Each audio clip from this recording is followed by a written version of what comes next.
Imos a resolver un exercicio práctico da PAU do examen de Historia de España. Como vedes, aquí diante temos un mapa das correntes obreiras dominantes en España no século XIX. Como sabedes, neste exercicio temos que cubrir dous aspectos: análise dos datos e explicación do contido. O primeiro que temos que facer é explicar o mapa. O seguinte mapa corocromático ou temático recolle a expansión das principais correntes obreiras en España no século XIX. Como vedes na lenda do mapa, temos un rectángulo de color laranxa que fala da área onde se produciu a expansión das ideas socialistas. Unha en cor morado, digamos, que afecta as áreas de expansión do anarquismo, e outra de cor amarelo, fundamentalmente no norte, que é onde se produciu unha escasa implantación do movemento obreiro. Ademais, o mapa se completa con dous puntos de cores, un de cor verde, que son os centros urbanos de predominio socialista, e outro de cor vermello, onde están os centros urbanos de predominio das ideas anarquistas. En relación á información que contén, diremos que a influencia das correntes obreiras foi moi importante na metade sur e no Levante, mentres que no norte combínanse espazos onde hai pegada das ideas socialistas con outros onde hai unha escasa relevancia das mesmas. Pasamos ao segundo aspecto do exercicio, que é a explicación dos contidos.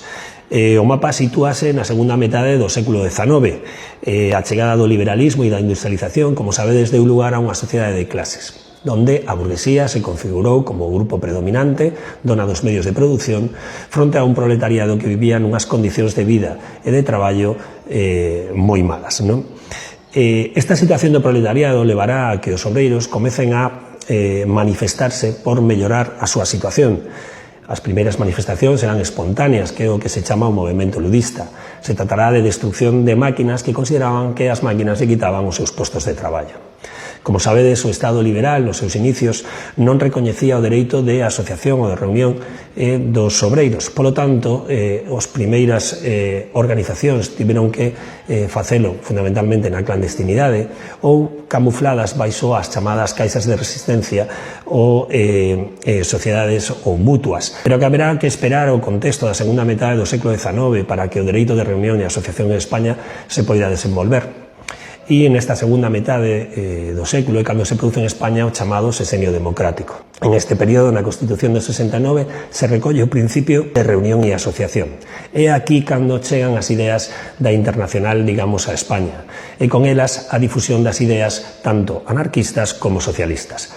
No mapa podemos ver que a zona de predominio anarquista se corresponde con o sur e o levante, es decir, naquelas áreas onde había certa tradición asociativa e, por outro lado, onde se concentra o maior número de xornaleiros en terras e, polo tanto, onde a difusión do anarquismo vai a raiar con máis forza. Mentres que o socialismo se producirá fundamentalmente nos centros industriais, nas cidades onde hai centros industriais importantes, como pode ser Bilbao, como pode ser Oviedo e incluso Madrid.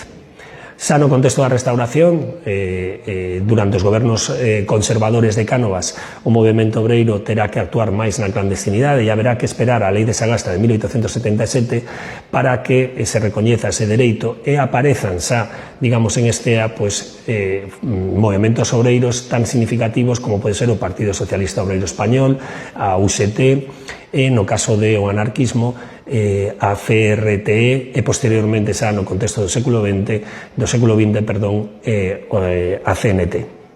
O importante é que a ideoloxía obreira o que provocou foi unha mellora das condicións, é dicir, a súa loita procurou unha mellora das condicións de vida e de traballo dos traballadores, con conquistas tan importantes como o 1º de maio, como a xornada laboral de 8 horas, como a lei do descanso dominical ou o recoñecemento ao dereito á folga.